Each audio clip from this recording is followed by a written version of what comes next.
Hi, Ann. How are you? Hi, I'm great. Who are you? Who am I?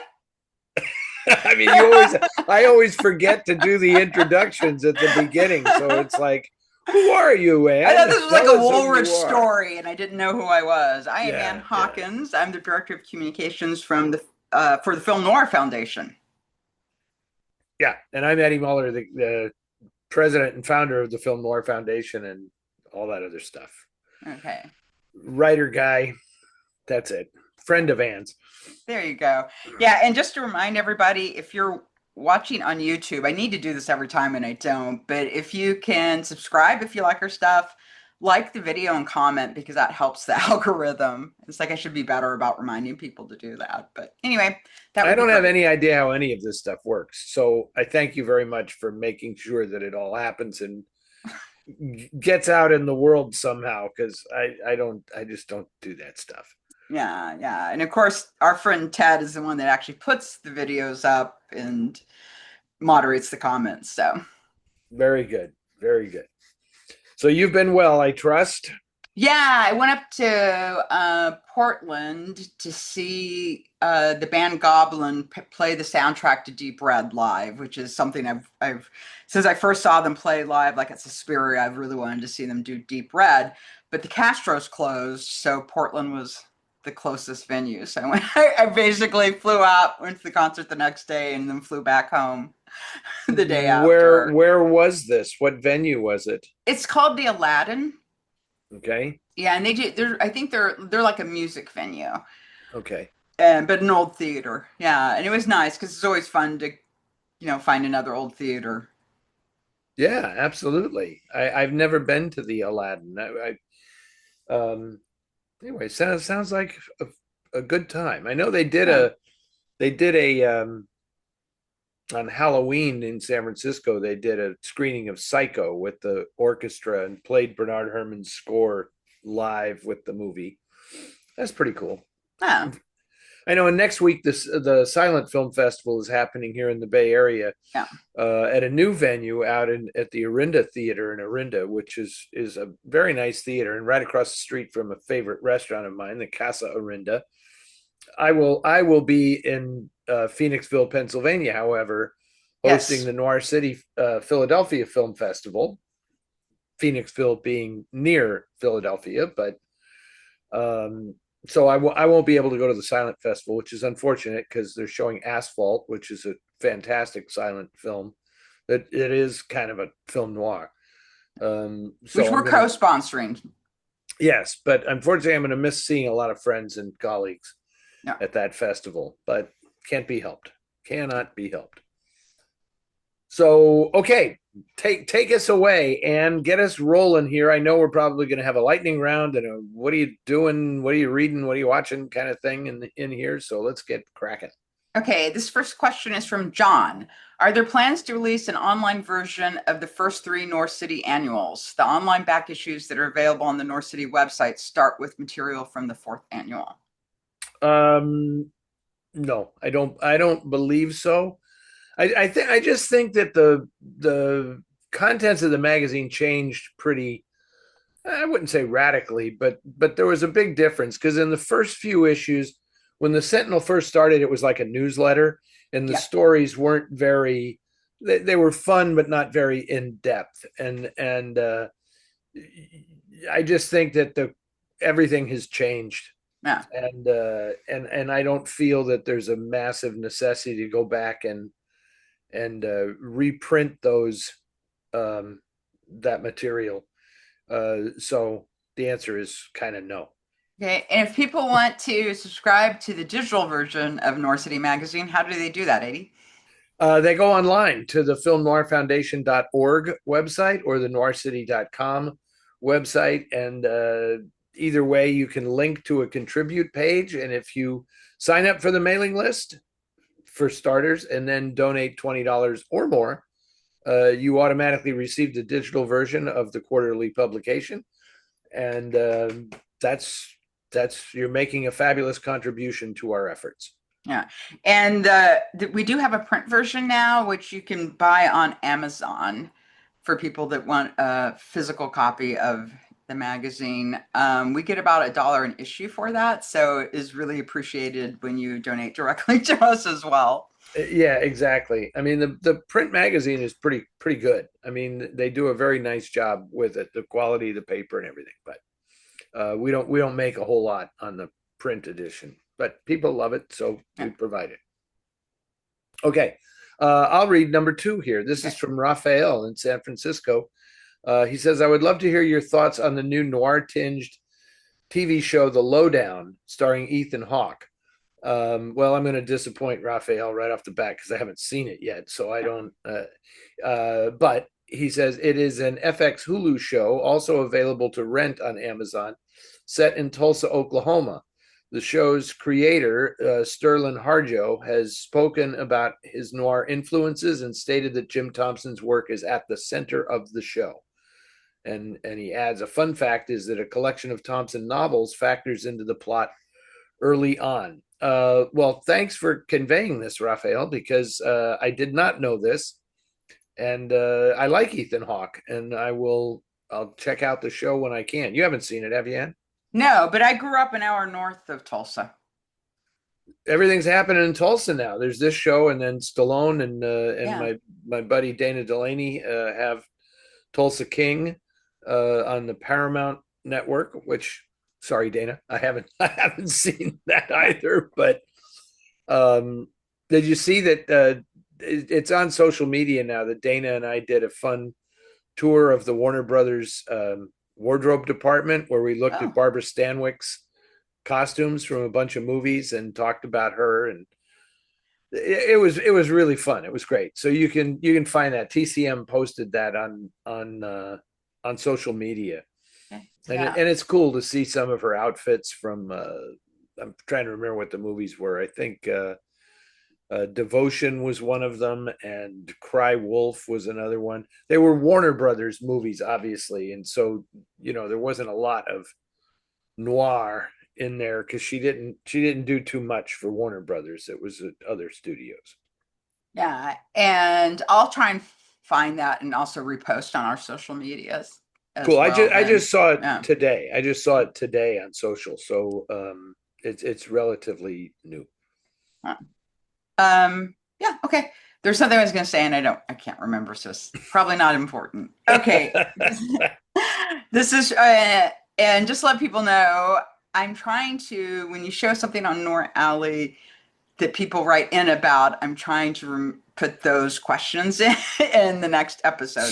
So that they're relatively timely. So that I'm really trying to be better about that. And for people to know, for the older questions, we're about a year behind. So it's going to be, every episode will be a split of, if there's something time sensitive, that'll go in. And then we're just going to go through the other questions in the order pretty much that they were submitted. Okay, so this is from David. Thanks for giving us Southside 1000 on Noir Alley. Cloying prologues aside, the film was quintessential noir. I love the scene at the baseball stadium. What ballpark was that? It's probably old Wrigley Field in LA. That would be my bet, which I know is not Wrigley Field in Chicago. It's the same field probably that was in, it's been an Armored Car Robbery. It's in Bodyguard. That was generally, it was Wrigley Field, which was a minor league park in LA at that point. Okay, another subject of curiosity concerned the movie's end credits. They had an awkward, tacked on feel and seemed anything but original. Even their accompanying music was out of character. Was a separate end credit block added at a later date, perhaps to satisfy some kind of licensing agreement needed for future exhibition? I don't know. I think they ran out of money and they just used stock footage. It's interesting. I will confess that I was familiar with Southside 1000, the movie, and I knew when I wrote that introduction, the intro and outro for Noir Alley, I knew what I wanted to talk about, right? That I wanted to talk about the King brothers, and I wanted to talk about how Joseph Lewis was supposed to have directed that movie after Gun Crazy, but then he left to go to MGM and left them kind of high and dry. So most of my talk was about Boris Inkster, the director who came in, as you know, did Stranger on the Third Floor and just had a very interesting backstory. So I talked a lot about that, and it never occurred to me. I knew about there was a thing at the end of the film that I wanted to talk about, a continuity error where Don DeFore gets shot in the right shoulder, but he's holding his left shoulder when he comes into this one scene. I thought it was, and I completely spaced out on how goofy the end credit music is on this film, that it doesn't fit at all. And I was so stupid to have overlooked that, because I checked on social media. I generally do kind of just after the fact, I go in and look to just see if people liked the movie or if they thought it was a dud or something. And that's all anybody talked about was the music at the end of that film. Like, people were aghast, like, what is this crazy music? It doesn't fit at all. And I just think it was, I don't know, I think it was stock music that the King brothers probably had, and they just threw it on there because they had run out of money at that point. That's my assumption. It also because they spent the extra money on the double prologue at the beginning. I don't know if you've seen this, Anne. No, I haven't. But America had just entered the Korean War, and so there's a whole prologue about how counterfeiting affects the war effort or some nonsense. And it's like it was a prologue before the regular prologue, so it was twice. We all hate those intros to the movies, right? Where it's like the dedicated, loyal G men are protected.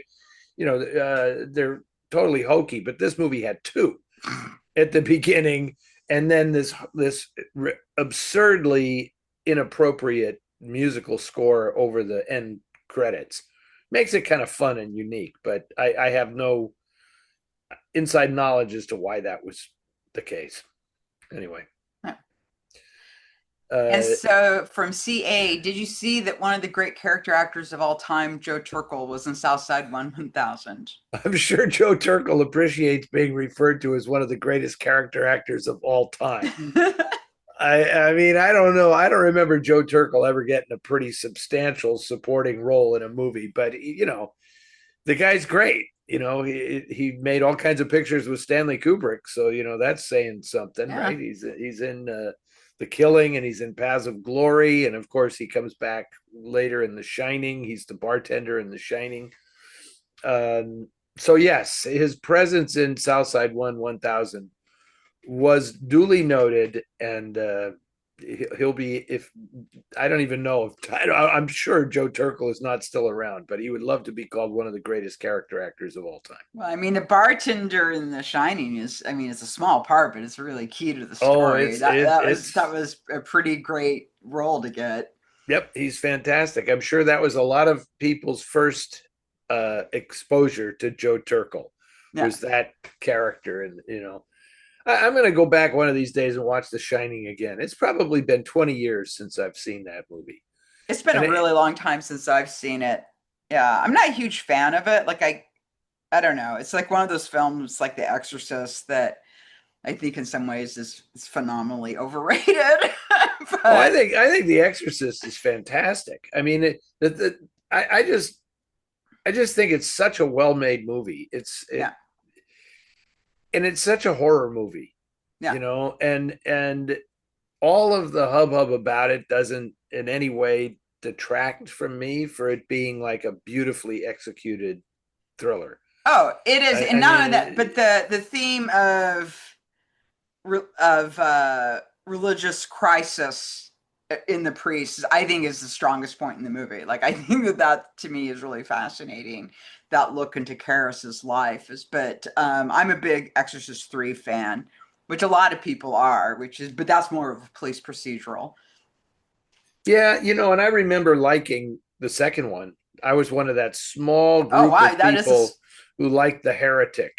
I was a big John Borman fan, and I kind of got what he was trying to do, and everybody hated it. He was trying to like invert the whole concept of the horror of The Exorcist and make it like a spiritually uplifting film or something. I don't know. It was crazy. It was insane. But back then, I liked any movie that just took massive risks and Yeah. was just off the charts. Like I don't understand what this guy was thinking. I like that, the squirm factor, you know. Yeah. But you know, when I don't know how we got off on this, but what you were talking about, Jason Miller's performance as, you know, the haunted, faith compromised Damien Karras.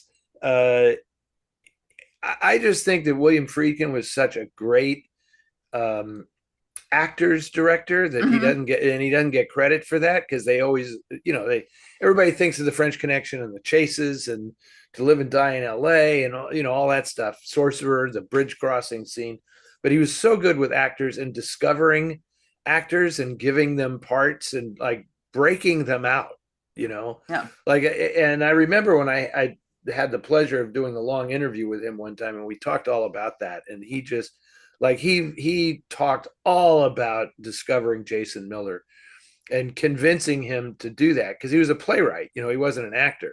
Oh, I didn't know And that. yeah, and he saw this play that he'd written that championship season, and he met him backstage, and he was going looking for actors, and he ended up getting the playwright to be in The Exorcist, against Jason Miller's will. Really, he didn't really want to do it, and then he became, you know, a good actor. I mean, Jason Miller was great. He was very John, as Lee J. Cobb says in The Exorcist. You remind me of John Garfield, you know, Yeah. Yeah. and he definitely does have a John Garfield vibe, you know. Anyway, Yeah. Anyway. okay, we got off on The Exorcist there. I don't know what that was all about.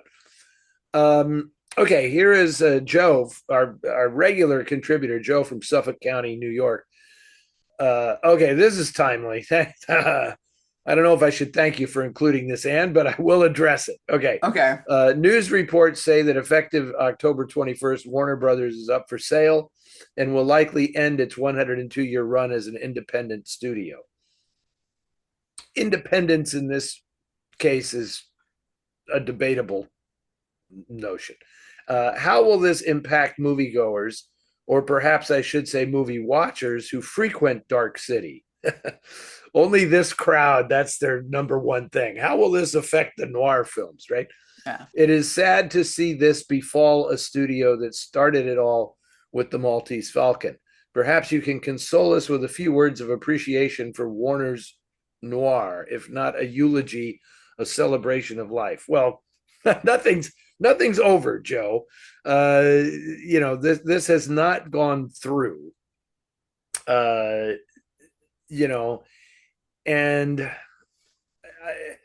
you know, everybody knows I'm not a fan of the merger mania and the corporate consolidation, because it just um, it increases the risk of all of this stuff being in too few hands.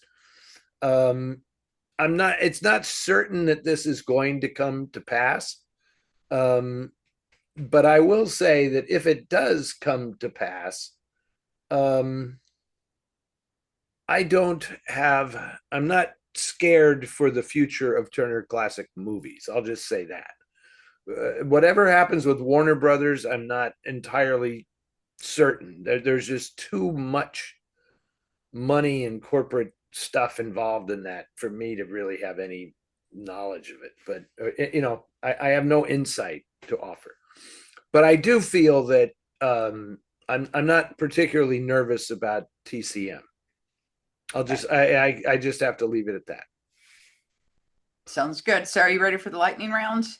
Yeah, sure. Let's do it. Lightning round. Here we go. So, this is from Sue and Jay. At this moment, my husband and I are watching a movie called Without Warning. It starts with a murder, surprise. And when they collect fingerprints, the narrator says that if the killer had ever been arrested before, their prints would be on file and they would find a match. We both said the same thing at the same time. How did they do that in 1952? They must have had a way, but that was before computers. We thought you would be a good one to ask. Uh, I mean, it was just all manual, right? I mean, people who were suspected of something had their fingerprints taken, and I just think they felt that they were drawing from a very small pool. of people. That's the only thing possible. I mean, I remember because they did not have fingerprint computers until the 1970s or something, the mid 70s. I think they started putting fingerprints on computers. I remember that my friend Wendy Nelder, who was a city supervisor in San Francisco, she ran for office. Her father had been the chief of police, and she ran for office as a city supervisor on the promise that she would bring fingerprint computers to the SFPD. That was how she got into politics, and she was in City Hall for quite a while. So I remember like that's when all that started happening. So that's all I can say is that they were just talking about, you know, you've seen those, right? Yeah. The endless index card files full of fingerprints and all that stuff. That's what they were talking about.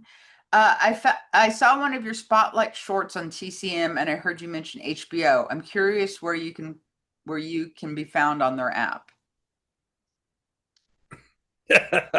I think there's a TCM hub. Yeah. I think you just have to kind of scroll through on the landing page or whatever, and it will eventually it will get to all of the other like brands that are on HBO Max, and TCM is one of those. And I do have to say, I mean, I don't watch much of TCM's content on HBO Max, but I do. I'm impressed with it because when I do go there and look and see what has been chosen to screen on HBO Max, it's a pretty good eclectic mix of movies. Yeah, I mean, our fear, at least my fear, was that HBO would focus mostly on recent movies and kind of discard the classics, but that's not really the case. It's a pretty well divided smorgasbord of films. Does it include the intros and the outros on those, or is it just the movies? It depends. I know that they've shown stuff. I mean, I just came back from Atlanta a short while ago, and I recorded intros for HBO Max. Like I recorded, they're doing a bunch of Christmas stuff on HBO Max from TCM, and I recorded an HBO Max only intro for The Lady in the Lake or Okay. Lady in the Lake, and and I did some that weren't noir. Like I introduced A Christmas Story, the one with Darren McGavin and Melinda Dillon and Peter. What's the kid's name? Billingsley. Yeah, Peter Billingsley. Yeah. So I did that. That's an HBO Max exclusive thing. Like I don't think that's going to be on TCM. I'm not positive, but we do a little bit more double duty now to try to get people. It's supposed to be cross pollinate in a sense, right? But we'll see. I'm not entirely sure how that's working out. Okay. This is from an unsigned person. This may be a silly question, but why can't I find information on the actor who played Nulty in Murder My Sweet? I have no idea. I'm trying. I can see the guy's face plain as day, but I cannot remember who the actor was. And I mean, he's asking like he doesn't even know who the actor is. I don't know. I didn't know if it was just more general information on the actor or not. He doesn't know who the actor is. Am I clear on that? Well, I know this is going to slow down the lightning round if I tried doing a search for this guy, and I'm going to give up really quick because it's asking me for passwords and all kinds of shit, and I can't even see. Sure. So I'm abandoning that idea right now. So Okay. Okay. So, can you help identify the actor who plays the pursuing detective in Man in the Dark? Online, the role is incorrectly credited to actor Charles Alcade. My best guess would be actor John Maxwell, who played Van Heflin's partner in The Prowler. The powder. Okay, now see, now I have to go online and look stuff up. Jesus. Okay, so let me see. Oh, I should be more prepared. What am I looking up? Man in the Dark. Man in the Dark. Man in the Dark with it's like 1953 or something, right? That's the one, right? It's the Oh, see, I got to do passwords, pick everything that has a motorcycle in it, Jesus. Okay, there's Man in the Dark, IMDb. And this guy played what again? He was the The pursuing detective. the pursuing Well, detective. it's listed here in IMDb as Chris Alcady or something like that, but I mean he's uncredited in the movie. But So there's not really a way to know unless I don't know. And Detective Nulty is uncredited for Murder My Sweet as well. yeah, I don't know who that actor is, but this guy apparently, this cop, it was in The Big Heat and a few other things. He was in Hammett. He was in Wim Oh, Wenders' Hammett. It's kind of a long career. He's in Flight of the Phoenix with Dan Duryea, oh um, yeah. and Jimmy Stewart, of course. Yeah, he was in a lot of stuff. I can't for the life of me place him. The picture here that I'm looking at on IMDb is very small. So okay, I'm striking out pretty Okay. bad on the lightning round today. So Okay. uh, Well, hopefully you'll get this okay, one. what else we got? This is from Ray. Wants to know if you can identify a noir film, and he's just assuming it's noir, and he can't remember the actors or names. So he pictures Robert Mitchum, but not sure. And he saw it on a Saturday Okay. afternoon sometime in the Well, that 1960s. helps. That helps. That limiting it down, limiting to the day you saw it is a huge help for me. That's a big clue. So he is on the run close to the border. Then he's in a typical border town, south. Somebody recommends a physician to do plastic surgery. He finds them and the procedure is reviewed. I don't know if they knew each other before or if their interaction caused bad feelings. Maybe there was price arguing. The surgery is done, and as usual, the patient has to wait some time before the bandages can be removed. When done, the con is very happy with his new face. He feels happy and secure and leaves and starts walking down the street. After a block or two, he looks at the window reflections and pictures pasted on the wall by the street. Suddenly, he sees a wanted poster in the picture of his face. The surgeon got back at him. Um, Ring a I don't. bell? I don't. Do you? I don't know this movie. I It's don't not. know. It's not. I don't believe this is Robert Mitchum. Or if it is Robert Mitchum, it's a Robert Mitchum movie I haven't seen. Yeah, I know. I'm pretty sure it's not Mitchum. Um, But that's a good vengeance on someone. Giving a yeah. wanted person someone else's wanted person Yeah. face. I mean, it's funny. It sounds so much like the kind of the plot of Across the Bridge. Mm-hmm. Set on the border and going into Mexico, and Rod Steiger changes his appearance to look like this guy that he's thrown off the train. And I mean, it sounds like that, but that's not it. There was no plastic surgery involved in any of that stuff. And anyway, but that in that case, well, I don't want to talk about the plot of Across the Bridge. I don't know. I just don't Okay. know. I mean, it's like I could look up plastic surgery movies. I mean, we certainly had that in a recent article in the Noir City magazine about the ruined faces of noir, and there was a lot of plastic surgery stuff in that article, and this didn't sound like one of the stories. So Yeah. I'm a dismal failure at the lightning round this time. I'm not getting any of them. By the way, my favorite plastic surgery story is a film called Scalpel. And it was really weird because I saw it when I was a kid and made a huge impression on me. And then when I was working out in a Blockbuster, they had it. And I was like, oh my God, that's this movie. Because I could never remember the name or what it was. Because it was back when, like, I think it was CBS used to run like really weird movies after the news. Okay. And I really recommend it because it starts out with this pretty brutal attack on this woman who gets like her face beaten, basically. And then she's in the hospital, and the guy that does the plastic surgery makes her look exactly like his daughter, who sort of gone missing because he wants her inheritance, basically. He wants to say, yeah, and so it's it's very interesting film. But and somebody put it out. I think Arrow maybe was the people that put it And out. what year was this? It was in the 70s, late Yeah, 70s. Yeah. I think I can see the poster for this movie. I have not seen it, but interesting. Do you remember who was in it? Oh gosh, no, I can't remember the name of the actor because the main yeah, and it's kind of unsettling because he starts like a sexual relationship with this woman who looks just like his daughter.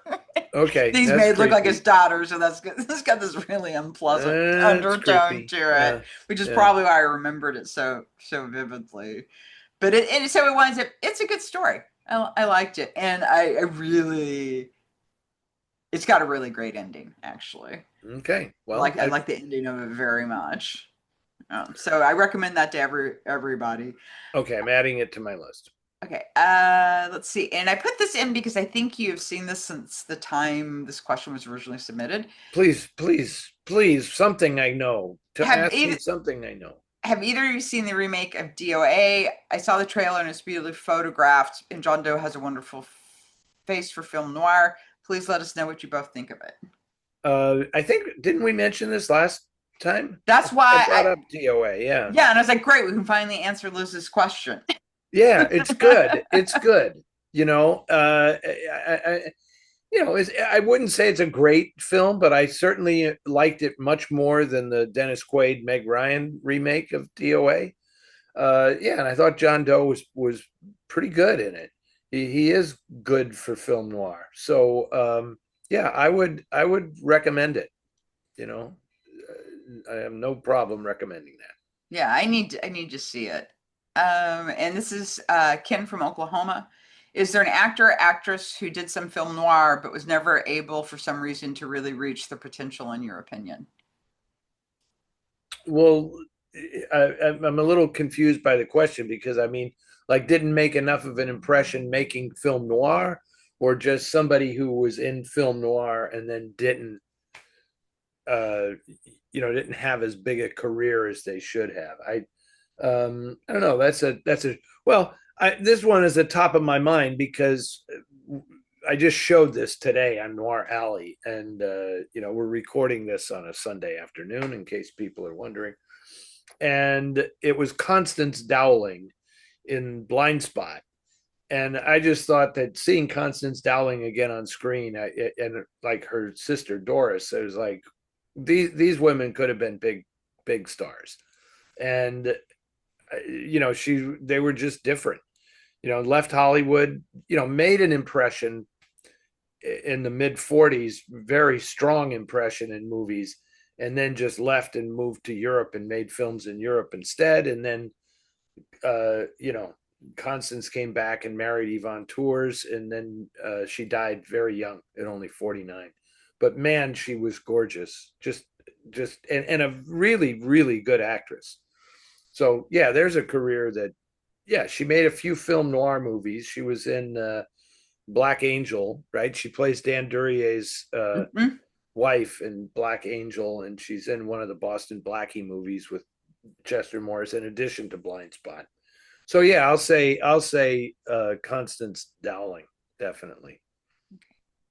And it looks like Um, I accidentally doubled one of the questions, so you can go to the next one about the man who cheated himself. okay, all right. This is Gary from Brooklyn. Says I just saw The Man Who Cheated Himself. The Blu-ray is fantastic, he adds, which we appreciate since we produced that. I have a question about the wonderfully miscast cast. Do you think the movie would have worked better if the four main roles were reversed? Um, I know what he means, if they swapped and played different parts. Yeah. I have an easier time picturing Lee J. Cobb as the hound dog cop going after his younger brother, and John Dahl trying to hide a murder, something he would go on to play later. Actually, he'd already played that. Jane Wyatt as the admittedly young wife of Cobb, trying to build them a home, and Lisa Howard is the cold socialite, trying to stay one step ahead, especially since Howard was later in life quite the political socialite. Thanks for helping get this movie restored and for purchase. Okay, well, you're very welcome, Gary. Thanks for buying it. Yeah, Um, absolutely. uh, I I don't know how I feel about this. I mean, Okay. I think Lisa Howard is perfect as John Dahl's fiance in this movie. I think she is like such a great bohemian character in San Francisco in 1950. Like her character feels totally right to Yeah. me. I know a lot of people have trouble with Jane Wyatt as the femme fatale in this movie, but that's the whole reason I like it, and that's why I like her in Playing this against type. film. Yeah, because she's totally cast against type, and she's kind of nasty and snooty, and I don't really have a problem with it. And I mean, if I have a problem with one performance in the movie, honestly, it's John Dahl. I just think he's a little too goody two shoes and too, I don't know. I'm not a huge, I don't warm up easily to John Dahl on a movie screen. Okay. But I think Lee J. Cobb is he's a supporting actor who got a lead in this one, and Yeah. it doesn't really bother me. I mean, I think it's interesting. I think I would have just cast somebody else other than John Dahl. That and That's maybe that would solve the issue. But I don't have a problem with Jane Wyatt. I kind of think she's fake in the movie, but that's okay because I think she's playing a character who's completely fake, and she's putting on a performance for this guy. And so the fact that she seems kind of bogus is not it's dreadful. yeah. Any Okay. thoughts about this, Anne? Do you care one way or the other about the casting and the man who cheated himself? I really like I like the way it's cast because I like seeing Cobb playing that type of character because it's so against type for him. Yeah. I mean, because everyone talks about Jane Wyatt being it's Jane Wyatt, yeah, Jane Wyatt being cast against type, but Cobb's really cast against type too. I mean, he's not normally kind of a sucker for someone. Like I can see him And he's being kind of quiet in the movie. yeah, I mean it's a very different kind of character for him. Yeah. Yeah, yeah, And I absolutely. and I also think that from a writing standpoint, I think it's more there's a more interesting dynamic when it's the older brother who's disappointing Hmm. his younger brother, Yeah, than if it was, well, my stupid younger brother is, thinking, well, I was going to say something really yeah, crude there, but I know what you mean. yeah. Um, so I like it that the older brother is kind of ashamed that he's doing this, and he's humiliating not only himself but his younger brother, by falling for this dame. I think that's a probably dramatically makes a little more sense than if it's the older brother trying to catch the younger brother. I think it works better the other way around. Anyway, Yeah, that's well, just my because well, two cents. it's just more interesting because again, it's like a reversal of sort of what you're used to seeing, Yeah. and also then you kind of play with too that the younger brother probably became a cop because his older brother was a cop and following in his footsteps and stuff like that. Yep. Yep. Precisely. No. Okay, I've lost track of where we are. Okay, we are. Let's see. Is part Uh, okay, I think it's number 10. yeah. Actually, yeah, sorry, I'm on a different numbering. Sorry, guys, about that. Is part of the reason that Citizen Kane is not considered film noir because of its storied reputation as one of the greatest all-time movies. One doesn't find film noir in the list of greatest movies. I know Eddie answered not in the film noir or not segment filmed for TCM. I think it would be fun not only to own a newspaper, but to go through the aspects of Citizen Kane which link it to film noir and those aspects that make it different from classic noir. Would All the King's Men or Keeper of the Flames be considered film noir? Mr. Arcadian is certainly noir, and Wells was reaching back to Citizen Kane for little inspirations there. Your thoughts? I don't consider Citizen Kane to be a film noir. I think that some of its techniques were readily incorporated into the storytelling tropes of film noir. The flashbacks, because what it is that makes people think Citizen Kane is a film noir is that it's structured like a detective story. Yeah.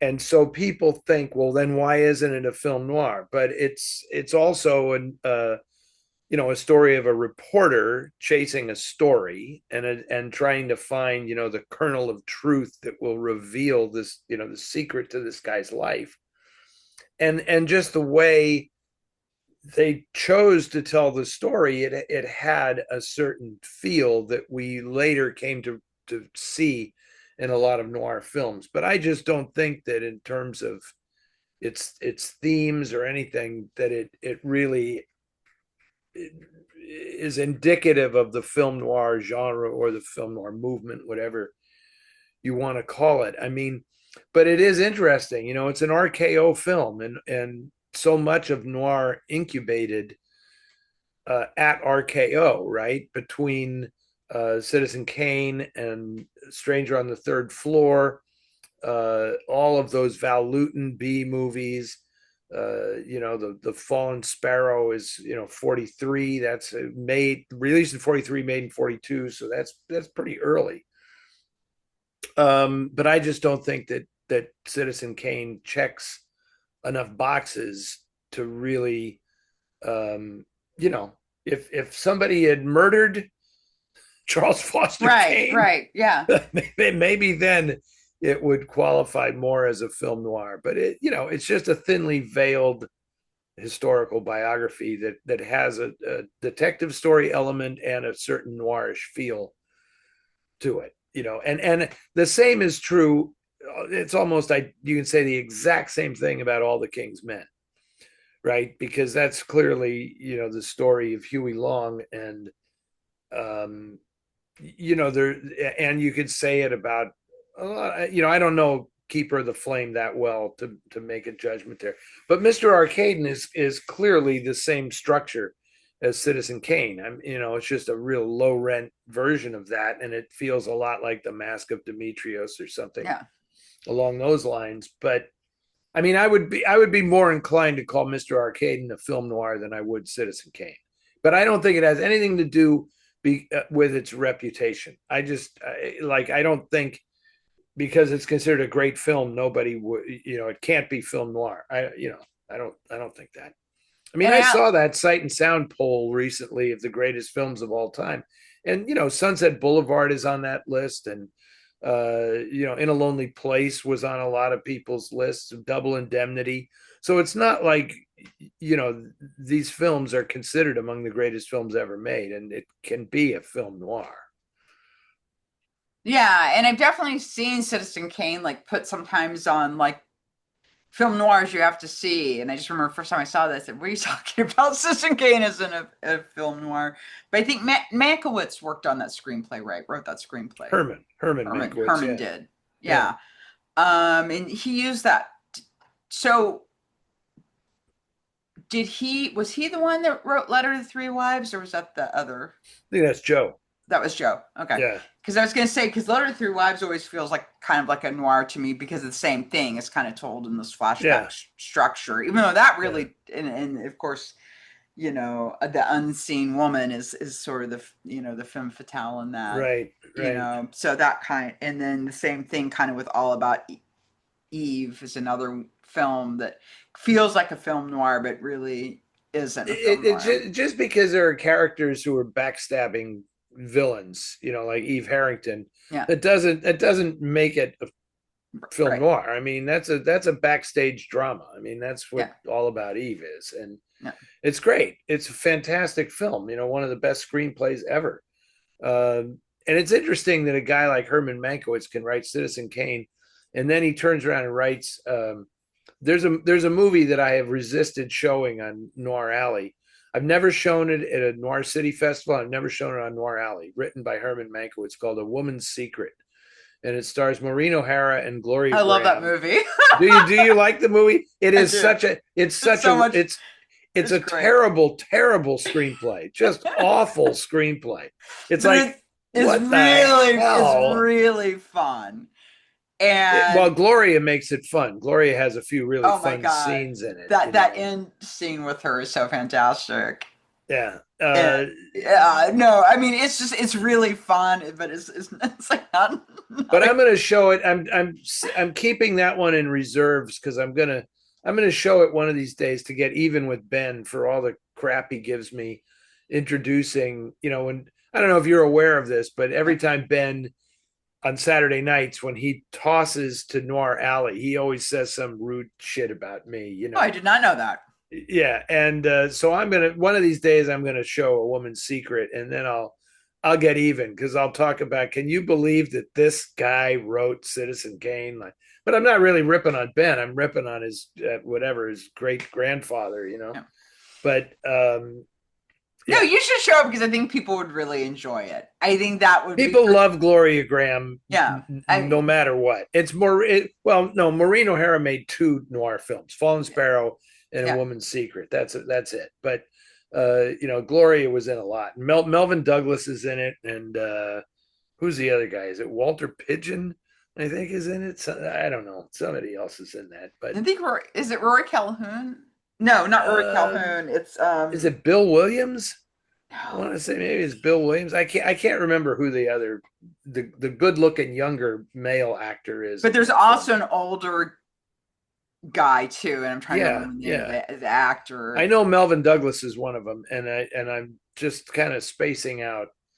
Okay, Um, yeah, I cannot remember the name of the other guy because he did a lot of radio work, but he also like he always was being cast as Native Americans too in films. Gotta oh get man, remember I the name of the can't actor. believe that I'm Uh, spacing out on this, but yeah. Anyway, but if people want to check it out, it's like I said, I think it's a really fun movie, and I really enjoy Gloria Graham's character in it. She's so awesome in it. It's a really fun performance. well, you have to, there's several ways you can go. I don't think she enjoyed making that movie. I mean, it was obviously a very Probably not. very tumultuous time in her life. The whole thing with Nick Ray was going on then. I think because Nick Ray directed that movie. I Yes. think that's the film on which they met, I think, and had this affair and everything. But I think he hated making the movie as well. It was just like a for hire job at RKO. And but God love her, she just had fun instead Yeah. of being surly and a malcontent. She just tore it up and had a ball making that film. Anyway, Yeah. No, Lana Turner was a really terrible biblical film. I can't remember the name of it. But Louis Calhern was also in it, and evidently the two of them really enjoyed sort of sitting around set together, and but there's just a scene where they're like pelting her with rocks, and of course you know that they're rubber rocks, and I was just wondering like what are you thinking at this moment in time when you're sitting here getting pelted by these thinking rocks? about what she's going to have for dinner that night or something. Yeah. Yeah, Put your mind elsewhere. yeah. Okay, and this one is from Nancy. Why do you suppose Audrey Totter didn't become a bigger star? I think she was fantastic. Um, that's a good question. I've gotten this question quite a bit recently because of Dark City Dames being Mhm. reissued and people kind of wondering like why didn't they? And honestly, the answer is you don't really become a big star unless you get the role, Mhm. like the breakout role. Yeah. So the writing has a lot to do with it. And let's face it, Audrey played types. She never got to play a great character, like a memorable character. She was always playing an Audrey Totter type. And that's only going to get you so far, right? That's why all the actresses that and love, who you consider to be like the top tier, Barbara Stanwyck and Betty Davis and Olivia de Havilland, they played characters that you remember. You remember Martha Ivers, you remember Sugar Puss O'Shea. Stanwyck created these amazing characters. Audrey Totter was always kind of Audrey Totter Yeah. in the movies, and you loved her for that, right? Like nobody could play that character in Tension any better than Audrey Totter. But that's not going to make you a big star. Yeah. And I think that's true of all of those women that I write about in Dark City Dames. They were of a type. Marie Windsor never got, you know, she never played a character that wasn't an archetype of, Yeah. Sherry Peedy in The Killing is a type, so is the character she plays in The Narrow Margin. That's it. Yeah. And I think sometimes too, part of it is I wonder if there also isn't partially a certain amount of ruthlessness that maybe some actresses don't have. And I don't know if this is still true, but when I think of somebody like Joan Crawford, she really she was remarkable in her determination and her Yes. grit, and Yes. I think that's a part of why she became such a big star. I mean, she had nothing growing up, nothing. I Yeah. mean, when you look at, and I think that Stanwyck also had that. Yep. So sometimes I think that's a real kind of an advantage, unless you've got connections already. You're a nepo baby or whatever. They really it just takes something. I don't know. Yeah. No, that's a really good point. And it's interesting though, because I do think I think that that's a very valid observation. But by the same token, um, Evelyn Keyes, who I Yeah. knew very well, same story. I mean, she came from Galveston, Texas, dirt poor. Her father died when she was very young. She made her way to Hollywood, and then everything happened for her very easily once she got to Hollywood, and she never had to fight for herself.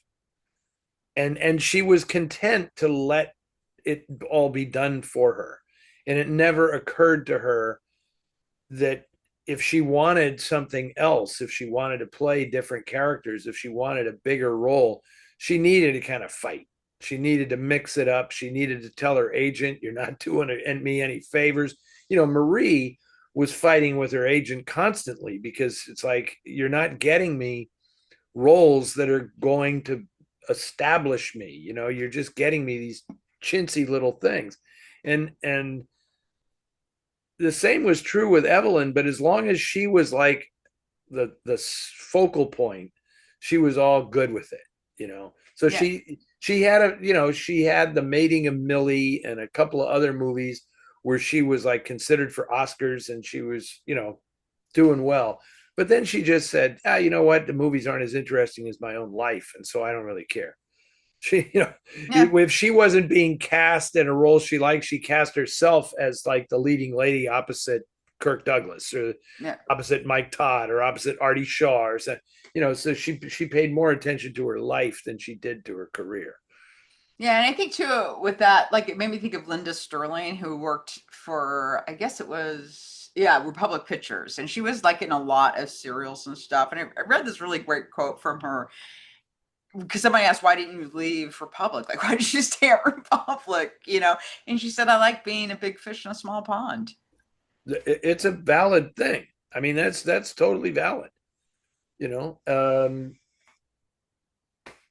Yeah, I say if you can make a living as an actor, you're doing good, And sometimes, because it makes me think about like Patrick Fabian when I saw him on Better Call Saul, and like at some point it hit me what a really great actor he was, which is weird because it's actually a scene where he was in the background, but his body was reacting to what was going on in the foreground.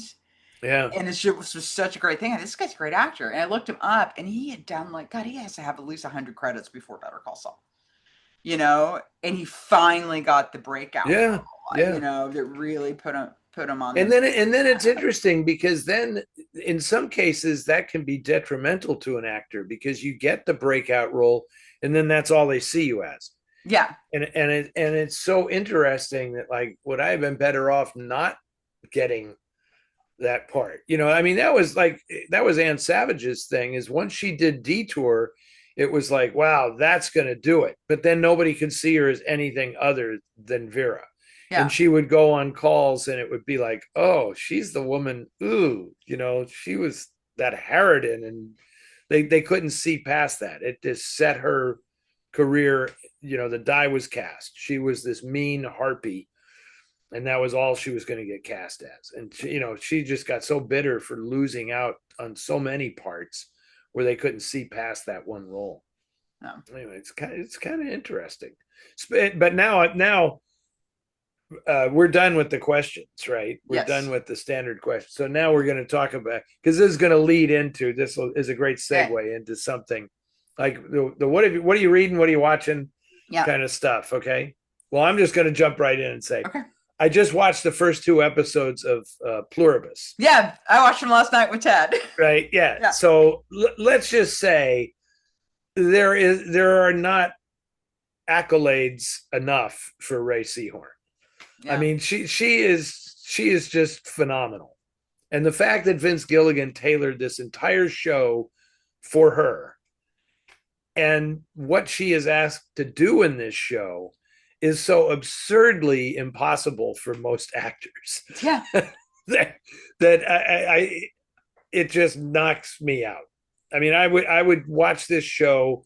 I would watch 200 episodes of this show just to watch her. I really don't care where it's going. I mean, she's so good. She's fantastic in it.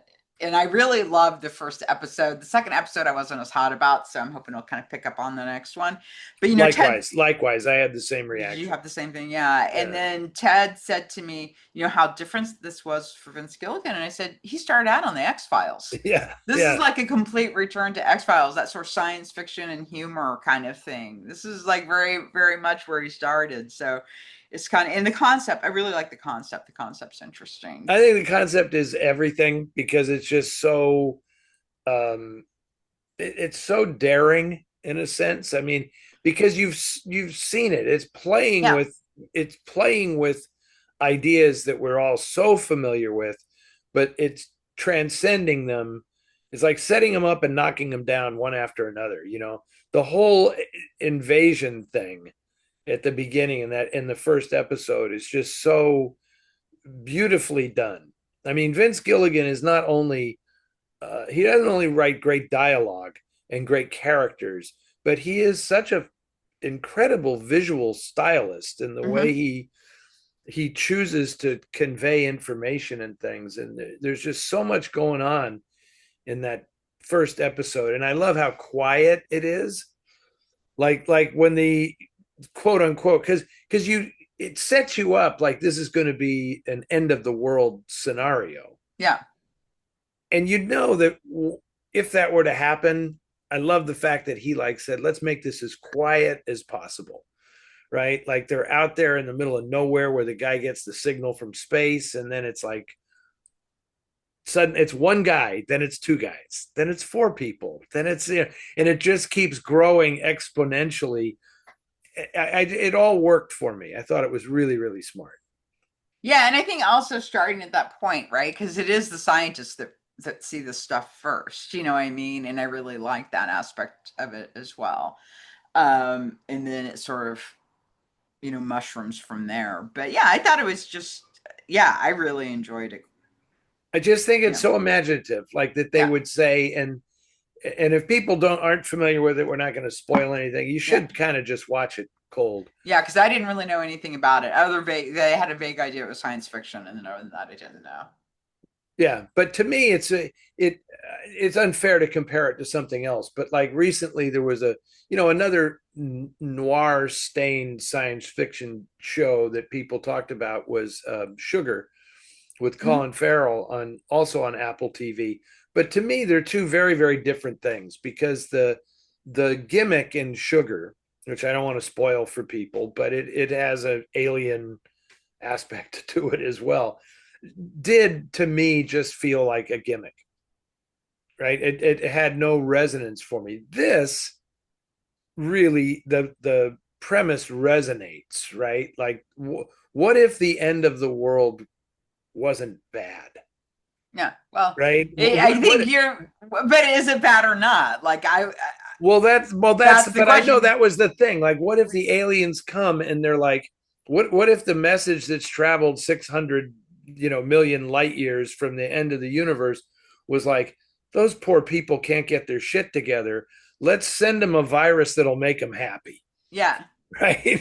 And then it's like, but what if it doesn't make everybody happy, Yeah. Yeah. and those few people who are human, right? So I love the whole premise of the show because it's like, what does it actually mean to be human? Yeah. Yeah. Which is a big And question. that is a big question. Like if you could be part of a cult and know that you would be happy and content in that cult, who would join? And what does it mean if you don't join? Like, Yeah. no, I'll take all of my foibles and all of my problems and all of the shit that I have to deal with. I'll stick with it. Thank you very Yeah. much. Yeah. And I mean, I love individual against society stories. Those are some of my favorite. And I love it, especially in the context of dystopian science fiction, which is sort of actually the only genre of science fiction that I actually really usually watch or read is dystopian science fiction. I'm always fascinated by the characters. They're sort of taking this. And I know the show hasn't been on long enough for this to have arisen from it yet. Yeah. But it's coming, because people are going to start arguing over what is it satirizing. Oh, I right? didn't even think about that. Yeah. Like are the people who are happy and content, are they the right-wing conservatives, or are they the left-wing liberals who think everyone should be happy, right? That everybody has a right to be happy. And because everybody's going to be arguing over this. Yeah. And it's so funny because I don't, to me, that's such a nonsense argument, because it's about human nature. It's these two aspects of human nature of wanting to belong, but also wanting to be an individual. Right. It's so basic. So it's funny, so funny to me when people sign because they did that with Invasion of the Body Snatchers, and I don't feel Invasion of the Body Snatchers is really political at all. Yeah. But I mean, it was clearly. I mean, this very much it's a new version of Invasion of the Body Snatchers. Yes, that's why I like it so much, because I love that movie. But I just got to say that what makes it all different is Ray Seahorn. Oh God, she's amazing because by just focusing on her being, as Vince Gilligan calls her, the most miserable person in the world, who is also kind of spoiled rotten because she's a very successful author. Yeah. And for when I read that, it was like, oh shit, not again. As an author, I'm sick and tired of seeing authors as characters in movies. It's like they never get this right. But I got to tell you, that first episode where she was like over the book tour and that there was so much they got right about that. It was amazing. Not to say that I have problems with fans or anything like that, but she's just miserable. She's just, success is not enough to ameliorate how miserable she is. No. But anyway, I'm curious to see where this show goes. And it was, I don't know how many episodes it is. Anyway, but I'm glad you saw it, Anne, because I knew we've been waiting to see the next chapter of the Ray Seahorn saga. Absolutely. I think she's just such an incredible actress. And another person that hadn't really made it until Better Call Saul and got really propelled, and I still think that she's probably that's still the best written female character I think I've ever seen on television. Yeah, maybe. Such a great character. To me, if you're a writer, to have an actor like that you're working with that closely is the biggest gift a writer can possibly have, because it just sets his imagination free, because she'll be able to do this. Yeah. And it's what they're asking her to do is just phenomenal, because it's like they're basically coming up with a premise that there's no precedent for this. Like, you're the only, everybody around you is happy all the time, and they just want to do everything for you. And yet her reactions to things, and like, now you're going to be driving this truck, and I don't want to give away spoilers, but she goes through so many emotional shifts and fluctuations, and now you know the world is ending, and now this person really close to you is dying. Now this person is not dead, they're alive again. And she has to react to all of this stuff. And it's just like, where do you even draw from to do this? You know, she's incredible. Yeah, and even Gilligan is just also, and also the writers' room on Better Call Saul. I mean, like one of the things that happened is Patrick Fabian's character was not supposed to be that character, essentially. Howard was kind of, they weren't sure what to do with Howard, and they put him in the first season. And then Patrick Fabian was such a great actor that that's why the role changed so significantly, was because Fabian was playing that role. Yeah. So I think very much they're, the Gilligan and the people that write from very much are actors, writers, I guess I would say. Right. And that Vince Gilligan is such a good producer and collaborator that he's open. I've seen an interview with him where he says, I'm totally open to changing stuff if a better idea comes along, and he wants the actors to give him those ideas. But I just can't, I've said enough actually about Ray Seahorn. It's going to start sounding a little weird if I keep going on and on, but she's just the greatest. If she never does anything except work with Vince Gilligan, fine. But I would really love to see what else she gets to do, because I don't, she has been committed to him for so long now. Anyway, great.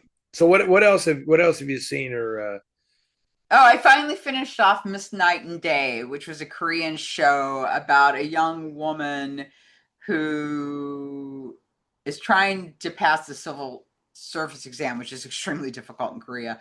And an orange cat curses her. And so during the day, she's an older woman played by an actress that I like very much. And then at night, she's her young self again. And then she winds up, and the person that so she takes on the identity of her missing aunt, who's been missing for decades, to get a position with the prosecutor's office. It's kind of complicated. And anyway, then there winds up, and the guy who's the prosecutor, his mother was murdered or went missing and was presumed murdered as well. So it's really interesting because it's very funny, right? Because you have all the stuff with her running around, because right when the sun goes down, she switches back to the other person. Okay. So there's that kind of comedic. Of course, there's a romance that the younger self in this guy, and then there's actually a pop singer, which is like a whole other thing who I really liked. But then there's this really brutal killer. I mean, she gets involved in this case because she witnesses, somebody getting their hand whacked off and stuff. So, and then there's a case of, okay, well, what happened to her? So it's a really interesting combination of things, because there's this magical realism, there's this romance, there's comedy. Her parents, the actors who play her parents are fantastic, And how many episodes is this? I think it was like 16. Wow. Yeah, okay. Yeah. And then also there's sort of her best friend who's an influencer, so there's a lot of humor around that. And then the other guy in the prosecutor's office. And what was weird is I got more invested in the side romance between because they were so cute together. Like I loved how they did it. And you really felt like this connection between these they're both kind of daffy people, so I actually kind of enjoyed this the side romance kind of worked better than the main one. But yeah, it was just really fun, and I just like to have something I can kind of just, like if I sit down and eat, I can just watch a little bit of it, because I don't really have time at night to watch a full movie a lot of the time. Right. Oh, and I saw Frankenstein. Did you like it? Yes, I did. I kind of, but yeah, because one, they put in the part about the Arctic, which I've always wanted to see. Right, you gotta have that. So yeah. I was very excited about that, and of course, Lars Mikkelsen has a very large part in it, and Nicola Leykufs, who's my Danish boyfriend, has a smaller part in it. But I was not expecting to see either of them on the big screen. Okay, so that was like a nice bonus. Yeah, I thought it was good. I mean, it always took influence from, the 1937 Frankenstein, which I was kind of, so I guess I ran into a friend and she loved it. I'll just put it that way, and because both Victor and the Creations characters are really sort of dumbed down from the book, but I wasn't expecting um I wasn't expecting that to be different. Like I wasn't expecting it to if people haven't read Mary Shelley's Frankenstein, you need to read it. It's one of the greatest novels written. But it has a lot of elements to it and a lot of philosophical stuff that's I don't think you can really do in a film.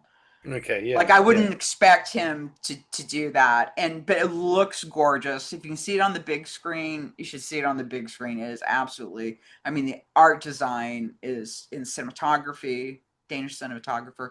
I think you It's have just to see Del Toro's movies on a big screen. oh yeah, absolutely. I mean, I think he's brilliant and but yeah, I mean definitely I felt Victor in the creations um characters were not representative of what they were in the novel, but that's fine. I was fine with that. It didn't make me not like the movie, I guess is what I'm Okay. saying. And I thought the guy that played Victor's younger brother was amazing. That was my favorite performance in the film. And he didn't have that much screen time, but he's one of those people that just like Hmm. you're like, I can't believe how good you are because you didn't get that much to work with. And you're like, you're really making this three-dimensional character, and that isn't No, really in the that's great. screenplay. Yeah, But I was yeah, very impressed with that performance. It actually impressed me more. And Mia Goth was in it, so that was not. It's always good to see her. yeah, absolutely. Um, I saw One Battle After Another. Oh, how was that? I enjoyed it. I very much enjoyed the unpredictability of it. Like I've resisted reading reviews, and I just wanted to go in totally cold and just see what happens. And I appreciate um the filmmaking is really inspired and kind of loose and fun, uh, which you don't always get when they're spending that much money making a movie, because I Yeah. know it was cost like $100 million or something to make, and maybe it upset some people, and it's like, why the hell did that movie cost so much to make? It feels kind of ramshackle, and but that was the whole appeal to me, is that minute to minute I did not really know where this movie was going, and I thought that performances were all really good. uh, I'm not a huge Leonardo DiCaprio fan, but I like it when he does comedy. When he plays kind of a jerky guy, he can be very, very amusing. And conversely, Sean Penn plays the villain in this thing, and he just does it. I mean, there's stuff in it that's completely absurd, but he just plays it straight down the line. I mean, he's scary, straight, screwed up knucklehead, and he's fantastic. He's fantastic in it. I didn't love every single thing about it, but it was pretty darn engrossing. And the best thing I can say about it is, I saw it at the Grand Lake Theater in Oakland, and there was a woman in the auditorium who this movie was putting her through all kinds of existential drama, because she was loving parts of it, and she was very outspoken in the theater. I love this. This is fantastic. And then like 5 minutes later, we're going. Well, I'm not going to watch another minute of this movie. I hate this. Is it? And she was, and because it pushes people's buttons, about certain subjects and racial stuff and politics and everything. It's very much a movie of its time, but it's sort of like, how do we get from the 60s to here? That's kind of like what the movie is, right? Anyway, I enjoyed it. He's he's he's an incredibly unique filmmaker. How he does it, I'm not entirely sure. Like, there aren't too many guys in America making movies like this, that write and direct their films, and they're just about such bizarre things, and it's structured strangely. Characters come in the middle and disappear, and anything can happen. Who And wrote and directed it? Paul Thomas Anderson. Oh, I didn't know that. Yeah, and it's just and like you don't his movies are unlike any other movies that Hmm. get made. I mean, he just doesn't adhere to any of the accepted structural things having to do with writing a screenplay. He he doesn't have a set way of blocking a scene. He'll he seems to be very inspired moment to moment with how he wants to do something, and and you can get caught up in it, and I enjoyed it. I really did enjoy it. And he spends a lot of money on needle drops. I'll tell you, there's Yeah. so much music licensed in this film. It's like you could probably make 5 other movies with the budget that they spent on licensing music. That's that. What are you reading? Nothing at the moment because I've just been writing so much that I actually am between books. I don't know what I'm going to read next. So if you have something to recommend, uh, you know, speak now. Let's see. Well, I finished the book that you gave me about the food detectives. Okay. So, but when I was flying to Portland, my plane got delayed. So I wound up having, so I thought, oh, I better download something from Kindle because I think I'm going to finish my book. So I reread Agatha Christie's Curtain, which is such a brilliant, brilliant novel. You know, it's Poirot's last case. And yeah, it's just amazing because it's just it's if people haven't read, I mean, you have to read the other. If you're going to read the other books with that character, you need to read those first before you read this one Oh, okay. because this is his Okay. last case for a reason. But it's such a God, I don't really want to give away, but it has just a really brilliant premise in the way that the killer he's hunting down kills people. I'll put it that way. It's a very Okay. All interesting right. technique.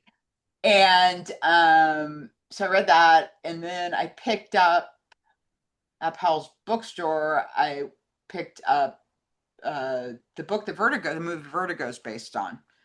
So Yes. I started Yes. reading that. The Boileau and Narcijac, The Living and the Dead. Yeah, I believe, or I believe that's what it's called. I don't know what the French title is, but it's yeah, like The Living and the Dead. Yeah.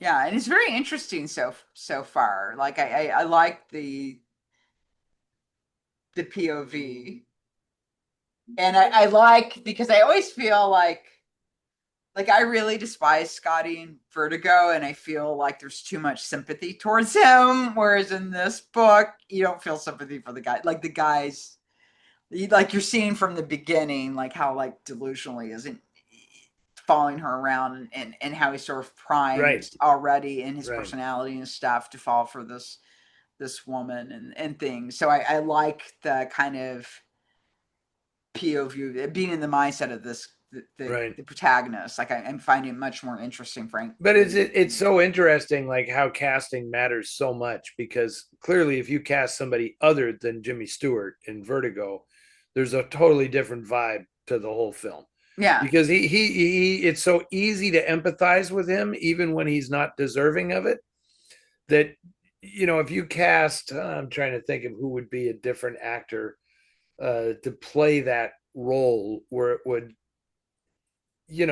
be a little darker, more obviously like what's wrong with this guy. yeah, you know um I can't think of who would be a good alternate casting for that, but you know what I'm saying. yeah, yeah, Like when absolutely. they bring that darkness with him, and Jimmy Stewart has to work a little bit like in the Anthony Mann movies Yeah, to convey that creepy antagonistic side. Anyway, that's interesting. I'm kind of excited because I recently recorded when I was in Atlanta. In January, I'll be showing um, Diabolique on Noir yeah, Alley, and that will, I'm curious to see how that goes over. Obviously, it's a French film, and a lot of people are going to be turned off immediately. And then there'll be the debate about that's a horror film. Why are you showing that on Noir Alley? So my intro gets totally into like discussing why this is a film noir and how much it fits the mold of a film. It's just another version of The Postman Always Rings Twice, but it's done very differently. Yeah, and it also inspired William Castle to change the kind of films he was making, because he saw Absolutely. the line down the block for people standing in the rain to watch it, and he thought, you know something, I'm changing That gears. that's right. There's something to this stuff, you know. Uh, And there was just in the I mean, it's also very interesting because Diabolique is an art film that is also a sensational film, you know, in yeah, the way yeah, it's promoted and the way, you know, don't give away the ending and, you know, all this stuff that Hitchcock adopted all yeah. of that, you know. I mean, Psycho is really like his answer to Diabolique, right? And anyway, so I'm excited to be showing that. I've got some good stuff coming up on Noir Alley that I'm excited to be showing. We're going to be showing Cry of the City in December, Classic. which I've always wanted to show, and we're going to have an encore of Cash on Demand, All right, your hero Andre Morel, uh, and and Peter Cushing. and Peter Cushing. It's a twofer in that one, Yeah, and absolutely. yeah, so it's fun. I'm looking forward to those things popping up on TV. Oh, oh, that'd be cool. This stuff to look forward to. Yep, and then Yeah. I don't know when this is going up, but I mean, I'm going. When is this going to be on I think this is internet? going to actually go up on the 20th, because we're Okay, recording on a Sunday, which is when I normally edit. okay. So I don't think I'm going to be able to edit it I today. will already have done Phoenixville. Yeah. Phoenixville will be over when this appears, and then that's it. And then the only other thing is in December, we now have a film. If this is going up on the 20th, the film will already have been announced. We're showing at the Grand Lake Theater on the 17th of December. I Wouldn't Be in Your Shoes, the Cornell Woolrich All right. movie, which is really good. I mean, it really is fun. And, you know, I think that, and we'll be announcing the whole lineup for the Noir City 2026 festival at the Grand Lake. And we'll have some little extracurricular fun at that show. And we'll also be doing a food drive. Yeah. Since America seems to have a little problem feeding people these days, we're going to do a food Right. drive for Yeah. the Alameda County Food Bank, and it should be a great time. So that is December 17th Yes. is the date for that, And which at is this, a Wednesday night. yeah. So, and at this point, oh my, sorry, at this point, passports will be on sale for the festival. So if people don't know, we do put passports on sale in November. So it's before the lineup is announced. So, but it does guarantee you, getting in on opening night and opening weekend, which really sells out. Early access, yes. Yes, and you get in, yeah, 30 minutes before showtime, and it's good for every screening. And so, and also, it's wonderful for us when people buy the passport, even if they decide not to go to all the films, because obviously this is a fundraiser for us. This is how we raise money to Right. restore films. Right. And yes, thank you for saying that. So even if you don't think you're going to make it to everything, it's a great boost to us when people buy the passport. You know, it's just great to know that we have this bedrock of contributions that we love. I love it when once the festival starts, it's like we've already paid for everything is nice. So anyway, we have all that to look forward to. So I'm excited, and there's just at this point it's just one film that I haven't locked in for the Okay. January shows. I'm pretty certain we're gonna get it, but it's the one that has to come the furthest distance. And of course, I don't reveal what the theme is and all this stuff until that Christmas show, and then it will be all obvious at that point. Yeah, So including I Ms. hope North City too. That's when include we reveal that. exactly. Yeah. The poster is done. We've shot the poster. It will be revealed on the 17th of December. Yeah. Looking So forward to it all. yeah, so people, just so you know, the festival site's noircity.com. So everything goes up on there, and that goes up at 7 p.m. on the night of Noir City Christmas, and tickets go Exactly. on sale, and schedules up there, and all that. But you can buy your passport ahead of time. So Yeah. those, when this airs, the tickets for Noir City Christmas and the passports will be on sale. Perfect. Okay. Okay. And this was fun. I'm glad we got this in before I head off to Phoenixville, and we will be talking again soon, I'm sure. Yes. And so I guess yes, we will do more of these. That's on the agenda. That's on Absolutely. the agenda. Absolutely. So thank you everybody for tuning in, and we will see y'all in a couple weeks. Okay, fantastic. I appreciate it. Thanks, everybody. Bye. Bye.